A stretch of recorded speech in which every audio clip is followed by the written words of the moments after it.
Hi, everyone, and welcome to the Monomyth Diaries, a podcast where ordinary people get to share their hero's journey. I'm Mandy, and I'll be your host. We'll discover powerful insights, critical moments of growth, and much more. Thanks for joining us. We all have a monomyth to share, and someone out there needs to hear it.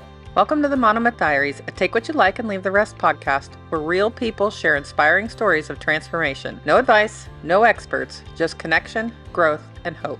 Today's featured hero is Tara Bell. She invites us into her ongoing journey of transformation and opens up about the trials, tribulations, and inner battles that defined her life before change found her. She'll also share about the breaking point that forced her to look inward, take accountability, and begin living life with intentionality. Let's welcome Tara to the show. Tara, welcome to the Monomyth Diaries. Thank you for having me. You excited? I'm so excited. I am glad you're excited. Before you and I begin, I just want to let the audience know if you are subscribed to YouTube, today we don't have any visual to accompany our audio because I recently had a surgery and I am not allowed to go up and down the stairs. And Tara was gracious enough to come and record in my dining room today. I would have offered to carry you, but you know. You probably could have after all that working out you do. So thank you again, Tara, for being willing to come and still do this with us. Absolutely. Not having the camera on is a little less stressful. about to I'm not say. gonna lie. This might have just worked out in my favor. It probably did. Angie and I recently recorded the very first audio only episode, and it was so much easier to edit. See. And it was definitely low stress. So I don't know. Maybe in the future we might do more audio only. Who knows? We'll see. Right. We are going to do some Monomyth story starters. Okay. It's just a series of quick questions to get you comfortable. Okay. And to let the audience get to know you a little bit. What is your favorite hobby? I love to walk at Mary Jo Peckham Park on a regular basis at any time of day, any weather, anything to clear my mind. Okay. I do remember you saying once that you go over to Mary Jo It's Peckham my Park favorite place. and pray too. Mhm. What's your favorite childhood memory? My grandmother used to drive a school bus, and she parked the school bus in front of her house. And we've lived in the house across the street. And so the neighborhood kids and I would play school and pretend like we were taking them to school on the school bus. But we had a blast. It was a lot of fun. It was a cool thing that your grandma was the school bus driver. So it got me some street cred. And the school bus was parked at your house? Yes. So that school, that particular school in HISD, they had a bus service that they paid to be able to transport the kids. When I was a little kid, I lived in a very small town. I mean, I graduated with probably about 100 students. And the school bus driver lived around the corner from us. And every school bus driver parked their bus in their driveway. Oh my gosh. Oh my gosh. But there weren't a lot of us. So, I mean, there's Yeah. probably only 10 buses running. I could literally see her school bus from my bathroom window. What's one goal you're working on right now? Supporting my husband in building his business. So I'm kind of offering some support behind him in that. So it's kind of exciting. I'll let him tell all of it, but Oh yeah, we're going to talk about Keeley a little bit, your husband on the show. And he Yeah. definitely has a story to tell too. And if I can pin him For down, sure. he's going to come on the show. I may just write something on the calendar for him and tell him, hey, guess what? You got to be at this address. Oh, that would be amazing. I just told my husband, I said, I'm just going to send him a time. Do it. Do it. What's your favorite indulgence? I'd have to go with chocolate all day long. What's your favorite way to spend a Saturday? The best way to start it is to go to Mary Jo Peckham Park, get my walk over with. Keeley and I love First Watch. We also love Harvest Kitchen, so sometimes we'll flip a coin on which one we're going to. And then we love yard work. I know that sounds ridiculous, but we'll go home, he'll mow the yard, and I'll start pulling weeds, and it's relaxing for us. But we live on a lake, so it's really peaceful out in our backyard. If you ever need some extra yard work to get Come on over. a little more relaxed, feel free. It's my least favorite thing to do. Oh my gosh. What's your favorite movie? I love The Notebook. Harry and the Hendersons Oh, okay. was a big one when I was a kid, though. I let out some emotions during that movie, man. Really? Oh, big time. I still, to this day, if you were to play it, I would absolutely bawl crying.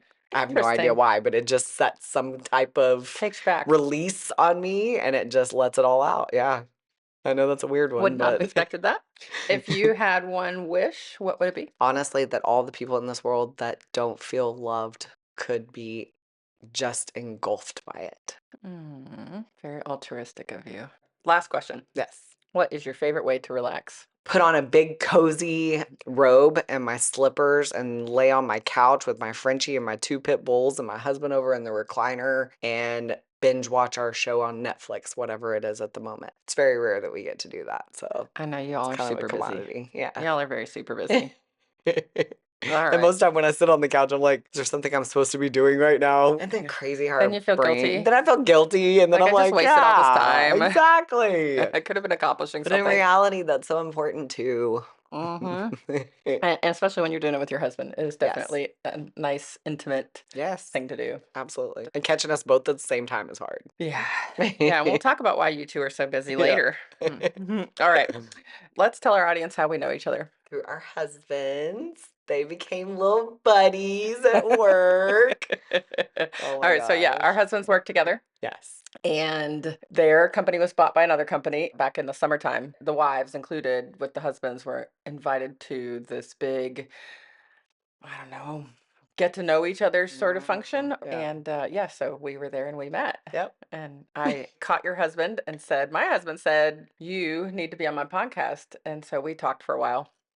And I definitely felt like he would be a good guest. And then he said, I really need you to meet my wife. And that was it. I knew you were going to be on the show. And you Yay! absolutely said yes with no hesitation. So I appreciate that. No problem.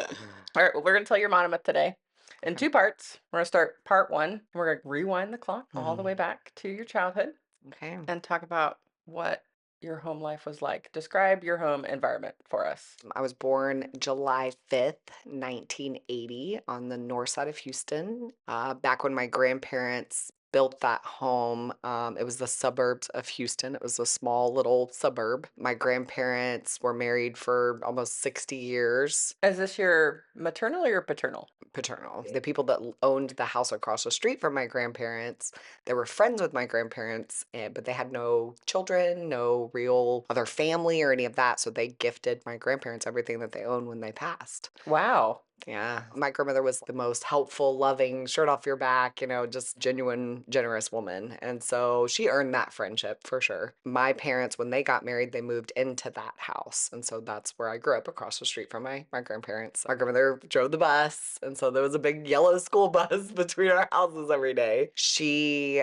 did ceramics. So she had a big building in the back of her yard that had a whole bunch of kilns, like machines to be able to do ceramic work. And so all the molds and all the stuff. And so it was really cool. So we would sit at her dining room table and paint ceramics. So my artistic side, my creative side definitely kind of came from her. She was always working on some kind of craft. She moved into the whole booth rental spaces. So she would rent booths and do craft weekends, and I would go with her. And it was crazy because a lot of them were elderly women that were doing like their crochet or their ceramics or their different things. And so I would get to know the other grandkids at all these craft shows. Your grandmother sounds like she had a giant influence on you when big time. When you were younger. Big time. And how about your mom and your dad? What was that like? My mom worked a lot. She worked 2 jobs for a while. My dad was laid off in the 80s. I think my grandparents opened a barber shop for him. And so he had a barber shop right across the street from my elementary school. And so my grandmother would swing by on the bus, pick us all up, and then that would be the first stop as she would drop me off at the barber shop, and I would help sweep floors, things like that, chew all of his bubble gum. But I didn't realize at the time how tough they had, because I spent so much time at my grandmother's house. So I didn't really grasp the whole concept of their marriage ending necessarily until it was already in the works. Let's talk about that because it sounds like you had a very happy childhood. Oh, big time.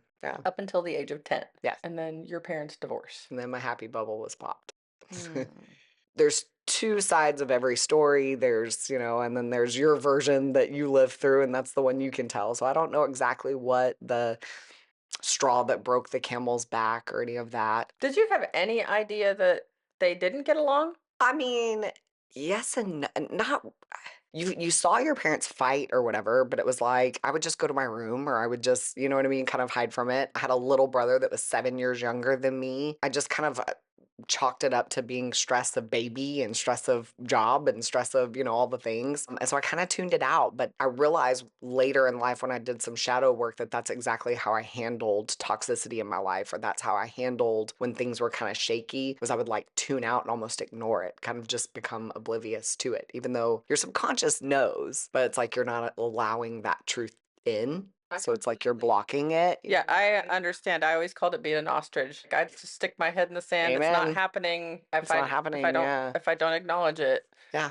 I don't have to deal with it. So now, whether or not subconsciously I knew exactly what was going on, I don't know. I was a kid. It did surprise me in the sense that the way that it all went down. So my mom literally packed us up in her car and took off to our grandmother's house in Cleveland, Texas. So she lived in Cleveland. So that's my mom's mom. Approximately how far is that from distance-wise from where you were Um, currently living? So I was in North Houston, so maybe hour and 45 minutes, hour and 30 minutes, maybe something. But their road felt, it was like 11 miles just from the main highway down to her house on the road she lived on. So very Like country. it was very country, very, very country. So I just remember it being dark, and I remember being in the backseat of the car, and I just remember my mom, I could absolutely feel her pain, but I didn't really exactly know what was going on. We got to my grandma's house and literally that was it. Like she filed for divorce and she went back with a truck and unloaded the house like a day or two later. And that was when my mom kind of told us that, me and your dad are getting divorced. And so we lived with my mom's mom and dad and stepdad for a while. They were awesome, but that grandmother was meant to be like a little bit of a scare tactic for me. My mom, spring breaks, summers, things like that, she would, if I was in trouble, she would send me to that grandma's house for a week and call it grandma camp. But you would get there, and even though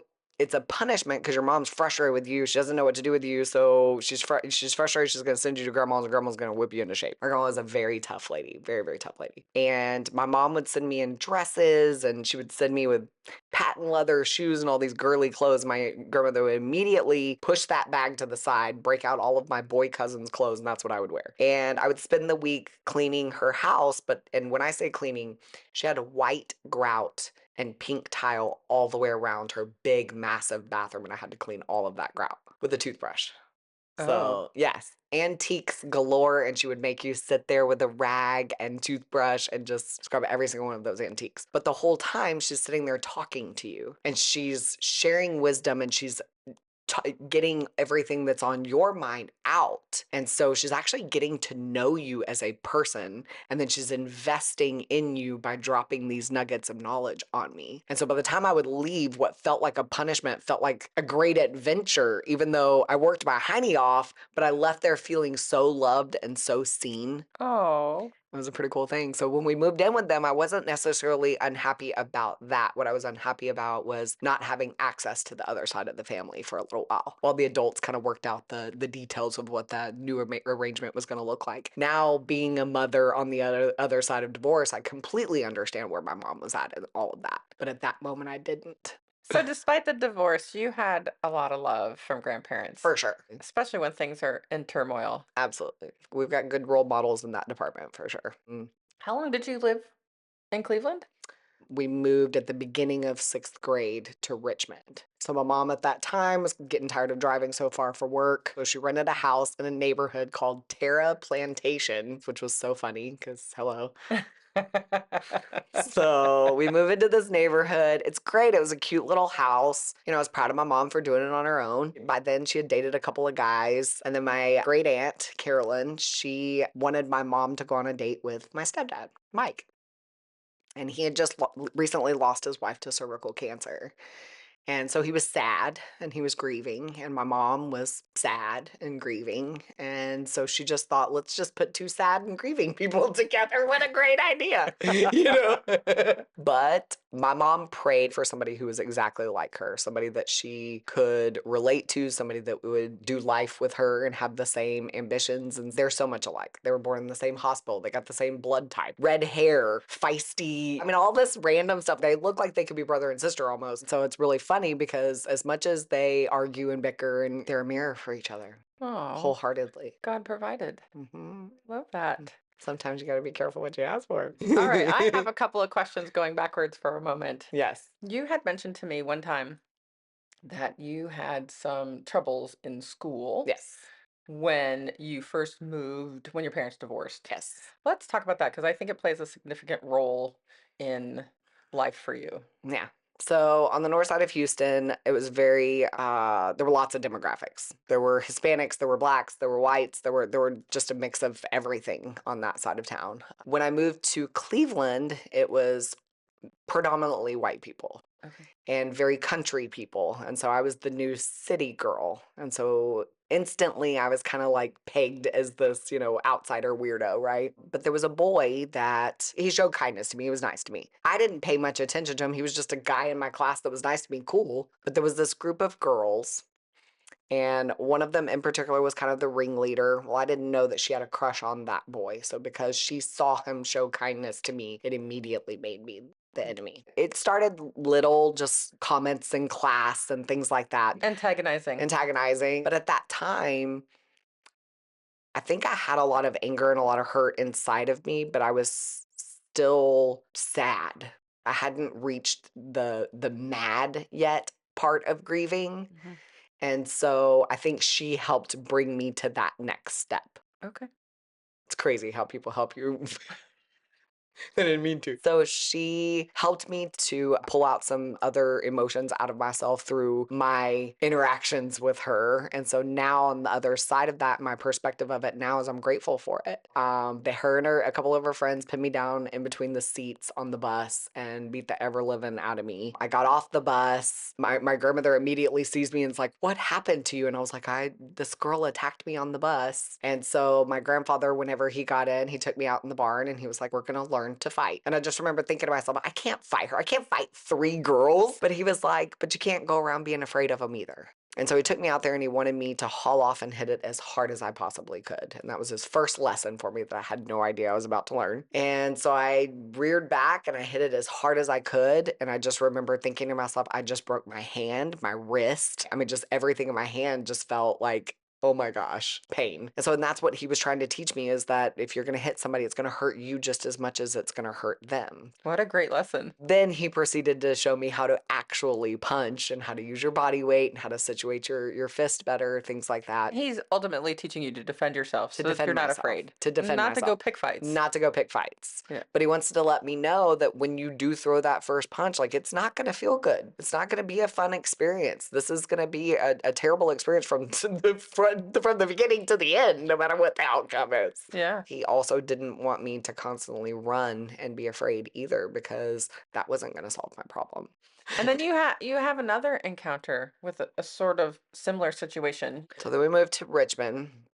We get there and a boy had decided that he wanted me to be his girlfriend. We were not of the same race. I turned him down because I wasn't allowed to date until I was 16. Well, he decided that it was racism was the reason that I would not be his girlfriend. And so he and another group of people decided that the new white girl at Jackson Middle School is now a racist. And so then the torment kind of started with all of that. And I mean, from cutting up my trampoline to putting dog poop on our front porch to, I mean, just, dumb stuff. I remember you saying that they terrorized you. Yeah, it was horrible.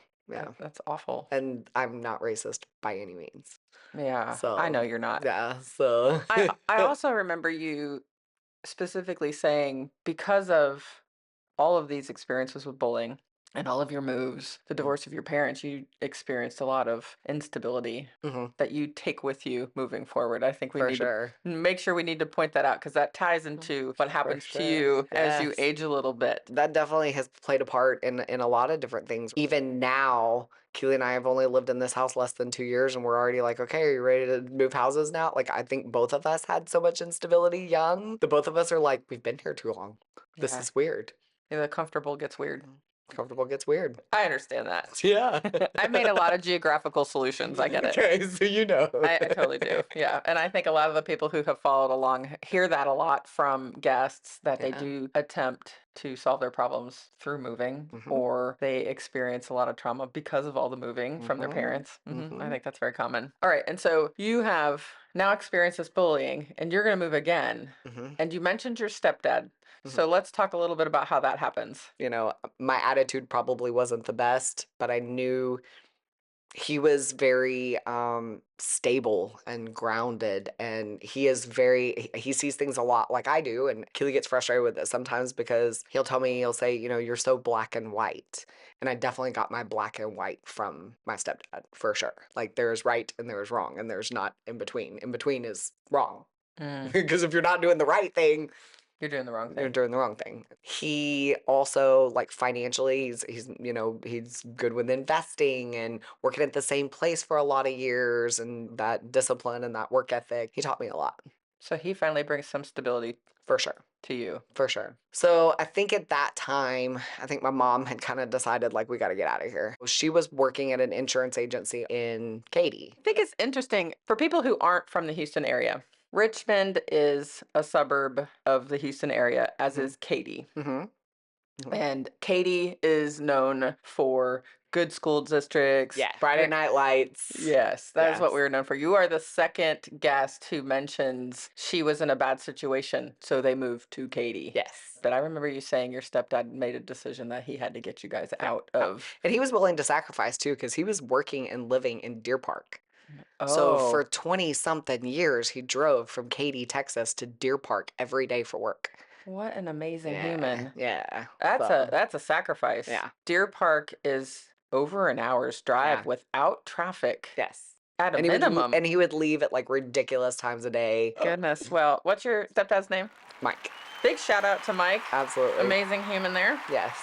What a blessing that you had him. And let's talk then about your biological dad. What's your relationship with him like at that point in your life? We were really tight when I was little. After they got divorced, I felt a little bit like his caretaker almost every time I went to his house for the weekends, things like that. Then he started dating a woman and got married. Her name was Joan. She had 3 boys. And so then I worried less about him at that time because I felt like, okay, now he's got, plenty to do. He and Joan moved to the land that my parents had actually bought together, which was in Montgomery, Texas, kind of by Lake Conroe. The 3 boys, they were pretty cool. Like, I mean, I enjoyed having all these little brothers. It was kind of neat. I think things started shifting in their marriage, but obviously being a kid, I didn't know the details of what was going on. I could just feel the energy shift when I would get there. So I think that was kind of the beginning of the end for the 2 of them. My dad just kind of had a chip on his shoulder. They would bicker with each other. And when my brother and I would get there, they would kick the boys out of the house and they would go help him with the yard. And I would stay inside with Joan and help clean the trailer. Well, it would make me a little resentful because I came here to hang out with my dad, who's out there, and I'm stuck in here cleaning pee off of a toilet that I didn't use all week long. So I started getting a little resentful. It started affecting my relationship with her a little bit because before she would take me shopping and take me to get my nails done. Like, she was working on that relationship with me as a daughter, and then now all of a sudden it's weird. It didn't surprise me when they decided to divorce. And then I went back into that caring for him and worrying about him. He was very, very sad. Then I remember I introduced him to my current stepmom. How old were you at this point? Well, I was grown. I was in my 20s at that time, yeah. And then they got married. Then some weird things started kind of happening. It drifted my relationship with him quite a bit. And I think she kind of went through some things during her menopause years. Now that I'm in those years, I more so understand them. It's funny how that works out. But back then I was hormonal from having babies and she was hormonal from menopause, and we were not friends. We drifted apart. We haven't talked. I think the last time that we had talked was, oh my gosh, almost 7 years ago now. I had been avoiding a lot of the family get-togethers on that side of the family just to not have to see my dad and to not have to, deal with some of those emotions. Right. And we are definitely going to talk about that giant chunk of your life. But I think we're going to focus on that in part 2. Yes. So a little foreshadowing there. But we want to actually circle back around. Yep. We had just left off with you had been bullied and moved again to the Katy area, and you enter into a new school district. West Memorial Junior High. So I moved here in 6th grade. I get here and it is a whole new landscape. The kids are wealthy and there's a lot of popularity, and if you didn't have the right clothes or drive the right car, it just was a different world coming to Katy for sure. A whole different world. But Katy overall is a good move. It is. So I'm glad I wasn't born and raised here necessarily, because it's definitely given me a little bit wider perspective. And appreciation. Appreciation for sure. Want to talk about Keeley now? Sure. He's my favorite. All right. So this is the first time he pops up in your story. Yes. You meet him in high school. Met him in high school. Yes. Let's just give a little footnote here. Yeah. So we've mentioned that Keeley is your husband. Yes. And Keeley is going to pop up in your story randomly Mm-hmm. a lot of times Multiple before times. he becomes your husband. That whole God thumping you. Yeah. Yeah. I'm pretty sure that's what that was. We're going to put that out there. We're going to put that out there. Okay. So you're in high school. Yes. I got to high school. I went to Taylor High School because I was at West Memorial, but they rezoned my neighborhood. And so they rezoned me to have to go to Taylor High School. And so everybody I went to junior high with, 90% of my class went to Katy. So I remember being disappointed at first going to Taylor, but I was like, well, make the most of it. I was a freshman and my mom had bought me a Dooney and Burke purse, but it was not real. Well, so I'm in health class and my duck pops off of my purse. And I remember this very popular cheerleader tapping me on my shoulder and handing me my duck and telling me that my duck fell off. And I just remember I had no idea what that really meant, that it was a fake purse and that now everybody in the class knows it. I just remember thinking to myself, okay, well, I'll glue it back on when I get home. But she knew. But she knew. She knew. So I had a couple of things at Taylor High School that were a little traumatic. That was traumatic. Everybody started laughing. The second traumatic thing that happened to me at Taylor High School is I walked up the stairs after I had tucked my skirt into my underwear Oh, no. in front of the entire lunchroom. Oh, no. Yeah. At least there weren't cameras back then. Yes. Thank goodness. Thank goodness. Or everybody didn't have phones That's and what I all mean. that stuff. Yeah, that For would have been super traumatic. Nobody was mean to me about it. They were more funny about it, thankfully. But I use humor to kind of overcome some of my trauma too. After that happened, I put in for a transfer to Katy High School. I wanted to go to Katy High School after that. Run from my problems, right? Sure. Just change our environment and everything's better. Geographical solutions. Yes. Oh. Yeah. So you only attend Katy High School for your senior year. I didn't realize that. But I was able to use bullying as my reason for my transfer. Oh, that So worked all out. those years of all those bullies, I ended up being able to use that as freedom. Wow. Yeah. You can see God's hand in all of it. I can see God's hand in all that. That reminds me, can we back up for just a second? Mhm. I told you earlier I had two questions I wanted to Yes. ask you. You had mentioned that your mom had prayed for somebody just like her. So where does faith play in all of your upbringing? I was first baptized Baptist at a little church that a friend of mine went to. I've been baptized 3 times now. I just want to get it good. I'm just kidding. That's all right. I'm just curious because you mentioned that she was praying. Did you guys pray together? Is that something that was discussed as a little kid? Not a ton. God has always been mentioned, but we didn't go to church. All right. So my grandmother went every once in a while to she was a member of something called Eastern Star. She poured a lot of her faith into that direction. So they all prayed, they read scripture, they did a lot of stuff and all of that. I would go with her to those things, but a lot of times kids weren't allowed in the room, so I would sit outside.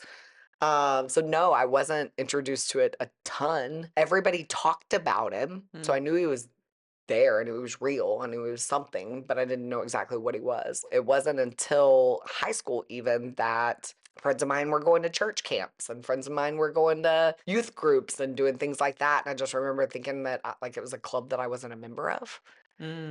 I went a couple of times with a friend of mine and I really loved it. And that was when I decided to get baptized with her church. That was pretty cool, but it was kind of a drive and I couldn't get my mom to really want to go. So I only went when that friend would offer to take me. I remember my mom would always talk about God, but more so in a pleading way almost. Like when she would pray or when she would say things, it was always like begging for something. Now, the way that my prayers go aren't like that so much. And so I've developed a completely different relationship with God on my own that has nothing to do with the way that he was introduced to me. Okay. But it develops later on. So you have some mustard seeds planted, but as a little kid, you don't have a It foundation. wasn't there for a foundation. No. Okay. It really kind of more so showed up after divorce. That was when God was like, I'm here, you're going to need me. Oh, I can't wait to talk about that part. Yeah.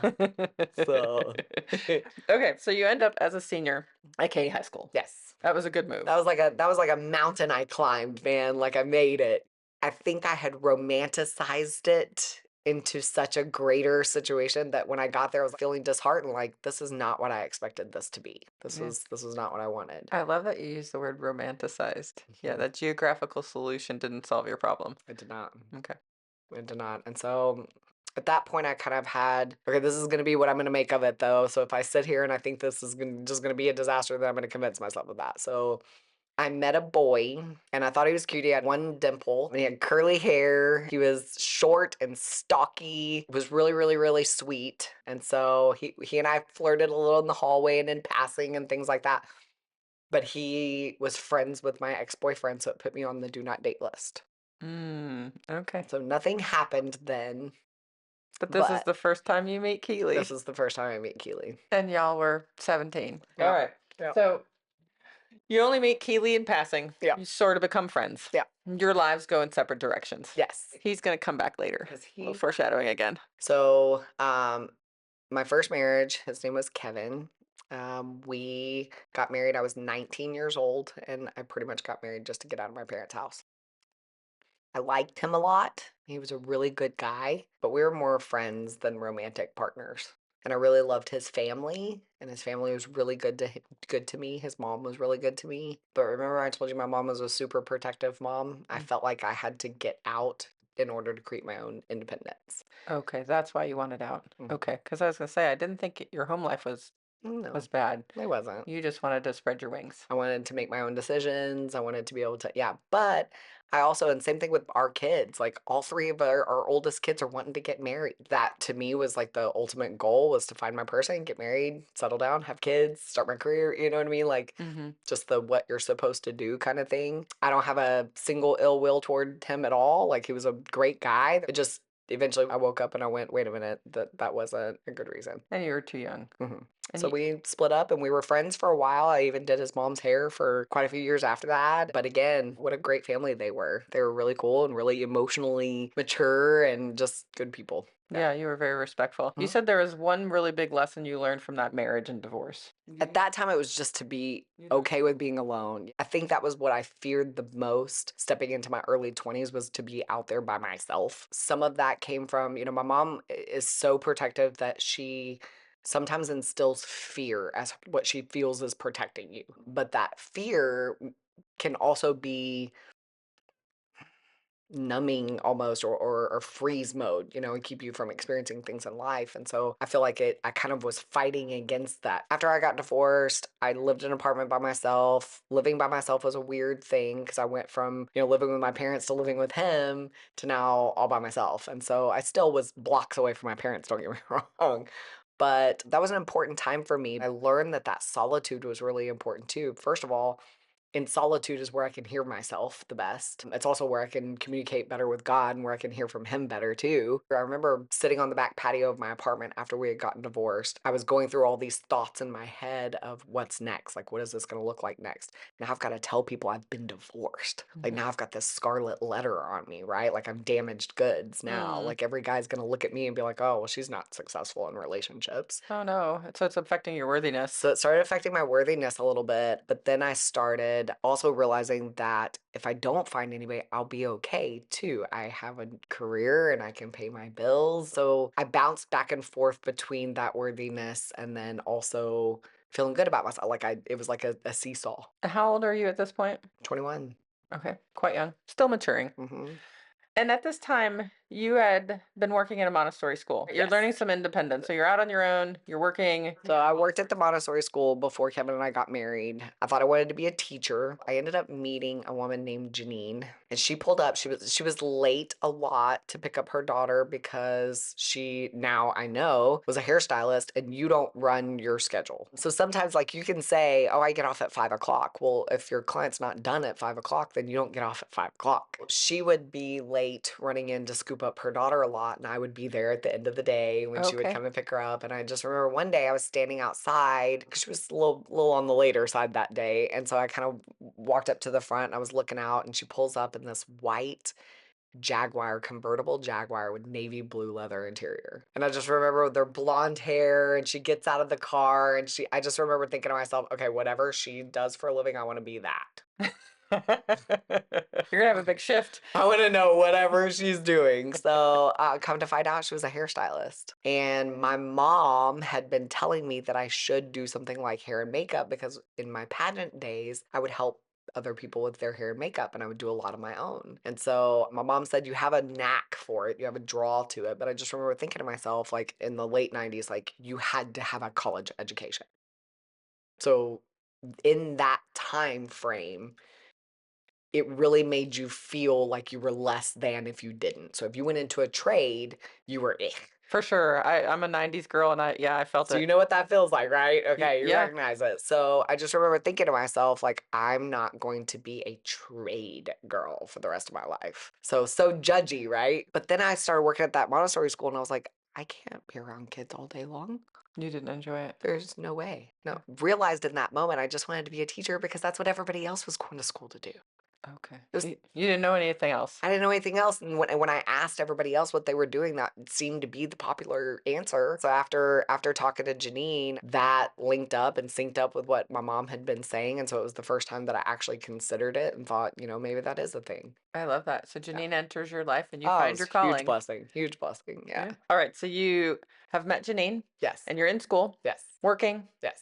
Learning some independence. Yes. And you meet your second husband. Yes. Can you tell us about him? Because this is the big catalyst that's going to start to push you forward. This Yes. whole situation with Yes. your second husband. Yes. So second husband, he's not a bad guy. He's not a bad guy. And I look at him even now, like I look at my boys and I see different parts of him and the charm of him and the good thing, the good and the bad. I have an ex-husband like that. I can't help but be grateful that he's the father of your children. You wouldn't have your kids otherwise. Absolutely. And and he and I, we had a lot of yuck in our lives together too. Don't get me wrong. Obviously we're divorced for a reason, but now we spent 4 days together in San Diego when my son graduated from Marine boot camp and our families were all together. Like, I think there's been a lot of healing there. I mean, he totally changed my life. I became a mom with him. So in the beginning of the marriage was great. Beginning of the marriage was great. Yeah. We were young together, so there was a lot of growing up that kind of had to happen. So we really enjoyed that time. We really enjoyed that time. I think growing up was a little bit harder for him than it was for me. Yeah, and your relationship goes a little sideways. It went a little sideways, yeah. Emotional affair kind of snuck in there, and I learned some really good things about myself, though, and the ability to be able to set boundaries. But I was faced with that again with my husband now. Keeley 4 years ago had an emotional affair. I didn't run this time, so I faced it, and I kind of dug into it a little bit more. That first one, I was like, oh no, hard pass, I'm out. Right. But you had some other trials in that second marriage. For sure. That came up. Yeah. Lots of things like hiding things, steroid use, different things that, just truth wasn't the 4 factor. So, yeah. And you all end up divorcing. Yes. Yeah. So what in there was the big push to make you go, something's wrong?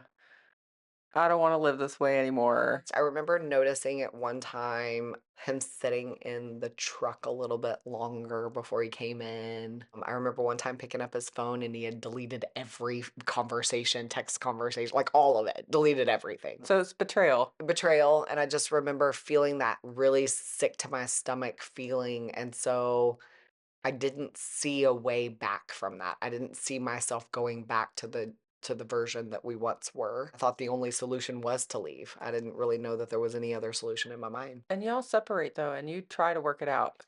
We did.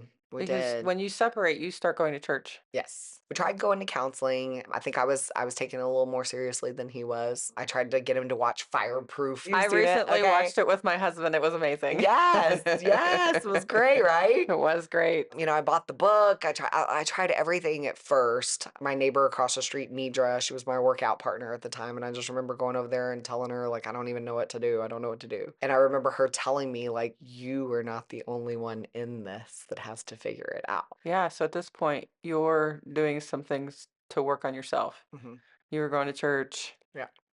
Trying to do some counseling, really working on yourself. I had a similar situation with my first husband, and I was growing and he wasn't coming with me. And so we're either going to grow together or we're going to grow apart. For sure. And we grew apart. And I'm pretty sure that's what happened to you all as well. Yes. Okay. Yes. All right. And this is going to be the big catalyst that's going to push you forward to really start truly looking at yourself. Yes. That you want to be different. Because at this point, now you're 2 marriages down. Yeah. So it's like, holy cow, like, what's the one thing that's the common denominator in both of these situations? You know, we can point fingers at somebody else all day long and think of all the ways that they failed, but when you're pointing at somebody else, there's always those other three fingers that are kind of pointing back at you. First of all, you made that decision to begin with. You got yourself here. Yeah, you're starting to take some accountability. Accountability. That's right. I was on a podcast recently and I said the same thing to the host. I was the common denominator in all of my problems.